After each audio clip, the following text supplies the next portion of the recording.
안녕하세요. 내일의 그래프입니다. 오늘은 미국의 울프팩 리서치란 곳에서 출간한 이항 공매도 보고서를 한번 살펴보려고 합니다. 공매도 입장도 들어보았으니 이를 위한 중립적인 의견도 한번 살펴보면 어떨까 하는 생각에서 영상을 만들어 보려고 합니다. 영상을 만들던 와중에 12시 조금 넘어서 이항에서도 공식적인 반박문을 내서 이를 조합하여 내용을 만들어 보겠습니다. 공매도 보고서를 간단히 정리를 하면 위와 같은 내용이 나옵니다. 이항의 주요 고객사인 쿤시항이 주가 부양을 위해 이항과 허위 세일즈 계약을 체결했고 이 계약에 기반한 매출 수급률은 20%에 불과하여 실제 대금 회수가 거의 이루어지지 않았다고 합니다. 대부분 허위인 보도자료를 14개월 동안 공시하였고 본사와 공장은 거의 텅텅 비어 있었고 전문가 의견에 의하면 이항 드론은 심각한 결함이 있고 위험하여 실제 구매자가 없을 것이라고 합니다.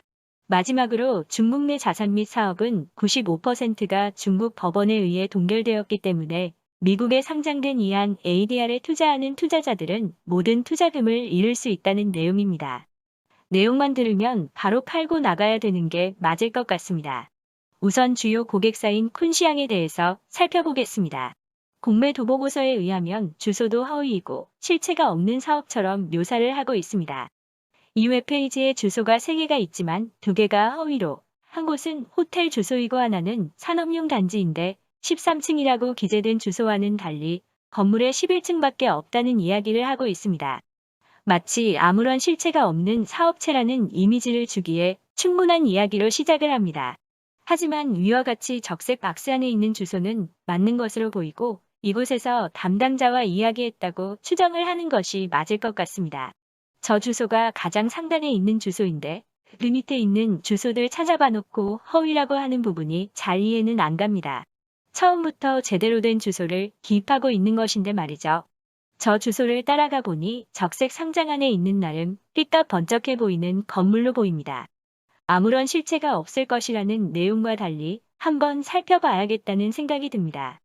물론 공매도 보고서에서 저 건물의 사진은 보여주지 않습니다. 게다가 이 주소는 쿤시항 홈페이지에도 이미 공시되어 있는 주소입니다.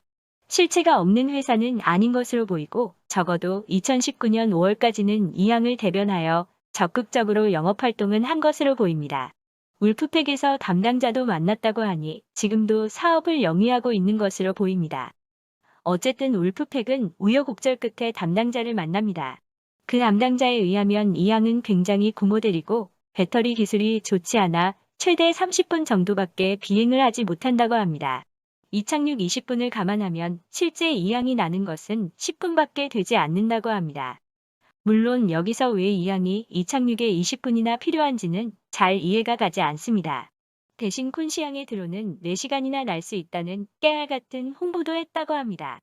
매출 얘기하려고 하는데 배경 설명이 굉장히 많아 보입니다.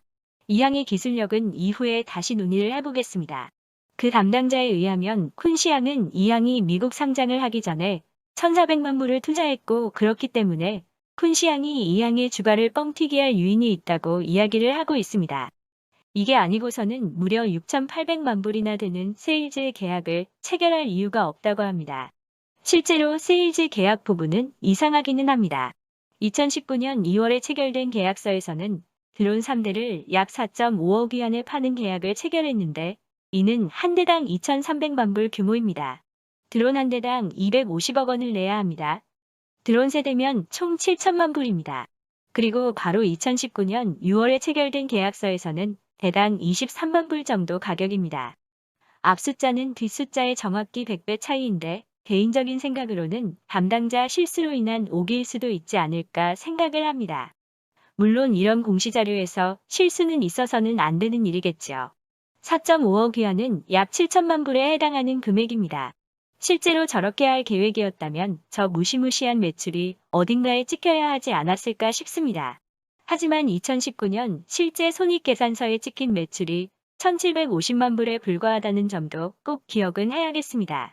두 번째로는 매출 채권 수급률, 그리고 높은 매출 채권 회전율을 문제 삼고 있습니다. 이 부분은 주의할 필요가 있어 보입니다. 좌측 그림은 매출은 지속적으로 증가하고 있지만 외상인 매출 채권도 같이 급격히 증가하고 있습니다. 매출 채권이 늘어난다는 것은 외상이 늘고 그만큼 현금을 받지 못하고 있다는 의미가 되겠습니다. 하지만 공매도 보고서에서 보여주지 않는 부분은 이전 2분기입니다.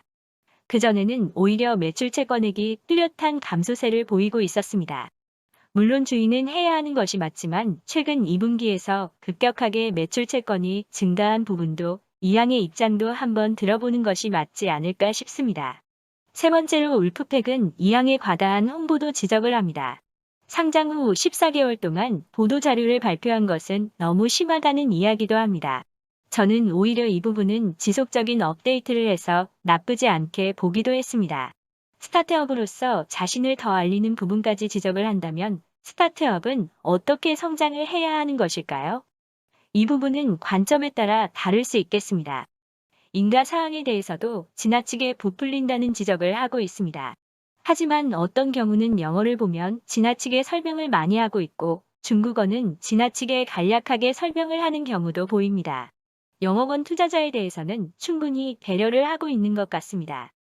예를 들어 미국 인가 사항을 설명하는 영문을 보더라도 시범 비행이라는 점을 제목에서 언급하고 있고 2명의 사람이 탈 수 있다는 언급을 하지만 그 사람을 태울 수 있는 급이라고 얘기를 하지 실제로 사람을 태우는 것에 대해서 승인을 받았다고 하지는 않고 있습니다. 아직은 극히 초기 단계이고 개인적으로는 실제로 사람을 태우는 것이 즉각적으로 이뤄질 것이라고 생각하지 않습니다.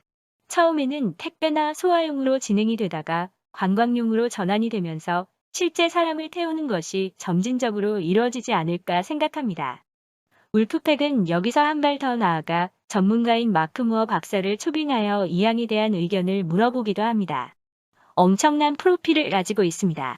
스탠포드 대학교를 졸업하고 나사에서 30년 넘게 재직했고 가장 최근에는 우버 엘리베이터 근무했습니다. 드론과 관련해서는 전문가라고 봐도 무방할 것 같습니다. 이분은 최근에 조비에게 매각된 우버 엘리베이터에서 근무를 했고 지금은 다른 직장을 찾고 있는 것으로 보입니다. 화려한 경력이 보여주듯이 당연히 경청해야 하는 것이 맞을 것입니다. 이분은 이항의 개발비가 지나치게 작다는 부분을 지적합니다. 우버와 같은 미국의 경쟁사들이 무려 5억 달러의 자금을 쓰고도 상용화를 시키기 어려워하는데 이항이 적은 투자 금액으로 상용화를 시키는 부분을 이해할 수 없다고 합니다. 물론 충분히 할 수 있는 지적입니다. 게다가 이항이 사용하는 모터가 T모터라는 곳의 취미용 드론 회사의 모터를 가져왔다고 지적합니다. 이 부분은 조금 전에 나온 이항 대표이사의 반론을 통해 살펴보겠습니다. 그에 의하면 이항은 2014년부터 무인 항공기에 대한 연구를 시작했고 총 3,700만 불을 R&D에 투자했다고 합니다. 무분별하게 돈을 많이 가져와서 투자하는 것은 이항의 문화는 아니라고 합니다. 이항은 열정을 가진 엔지니어들이 꾸준함, 끈기, 그리고 많은 부분 지적 능력에 의지했다고 합니다. 돈이 전부는 아니라는 말도 인상적입니다. 하지만 자본시장에 진입한 이상 추후에는 더 적극적으로 R&D에 투자할 계획이라고 합니다. 또한 보유하고 있는 다양한 기술력에 대해서도 언급을 합니다. 그리고 이 기술력은 세 가지 중요 원칙에 기반하는데 이는 바로 안전, 자율운행, 그리고 친환경이라고 합니다. 이를 위해 총 343개의 특허를 받았거나 신청을 하였다고 합니다. 그리고 회사 내에 있는 수많은 전문가가 바로 이항의 최대 자산이라고 언급하고 있습니다. 특히 T모터의 모터를 가져오지 않았다고 명쾌하게 답을 하고 있고 닥터 무어가 실제 이항 216 드론을 확인해 보는 것이 필요하지 않겠냐고 합니다. 오히려 반대로 많은 양의 테스트를 한 이후 T모터가 그 제품을 팔기 시작한 것으로 보인다고 이야기하고 있습니다. 제조 공장과 본사에 대해서는 영상이나 다른 매체를 통해서 많이 접하셨을 것이라고 생각을 합니다. 공장이나 본사나 위치가 틀리지는 않은 것으로 보입니다. 울프팩이 사람들이 일하지 않을 때를 기습해서 간 건지 실제 근무 시간에 간 것인지는 저도 확실하게 모르겠습니다. 울프팩은 두 회사의 예시를 들면서 이항의 제조 공장도 저렇게 굉장히 바쁜 모습을 보여주는 것이 맞다고 이야기를 하고 있습니다. 좌측의 XAG는 농업용 드론을 만드는 회사입니다. 비상장 회사여서 매출의 정확한 규모는 알 수 없지만 2020년 첫 두 달에만 무려 4,000대의 드론을 인도했다고 합니다. 그리고 이 회사에는 1,400명이 일하고 있습니다. 우측의 로빈슨도 헬리콥터 회사로 정확한 수치가 나오지는 않지만 추정으로 약 3억 불의 매출을 올린다고 합니다. 임직원 수도 엄청나게 많을 것입니다. 이항은 올해 3분기 동안 총 48대의 드론을 인도했을 뿐입니다. 최근 12개월 매출도 2,700만 불에 불과합니다.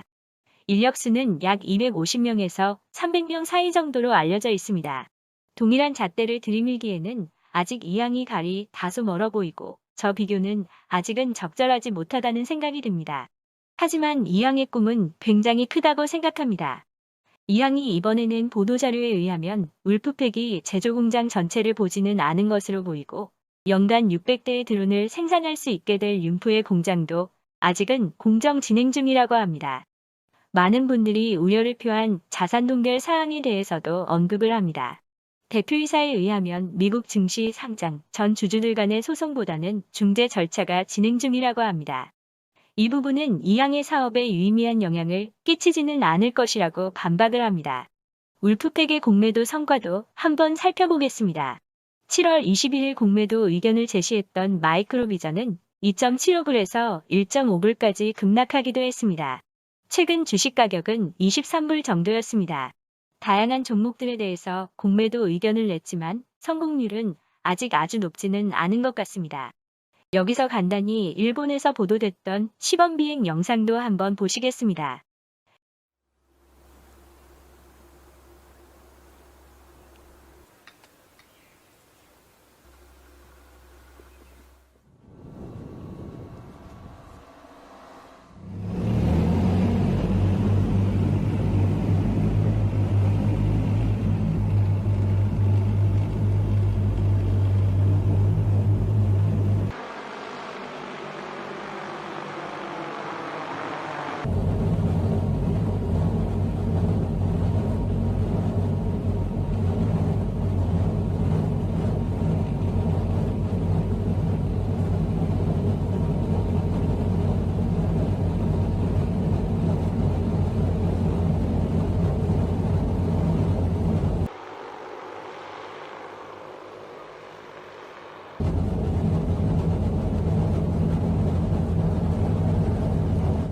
이항은 오래전부터 오스트리아의 에어로그룹 FACC와도 전략적 협업을 이어오고 있습니다.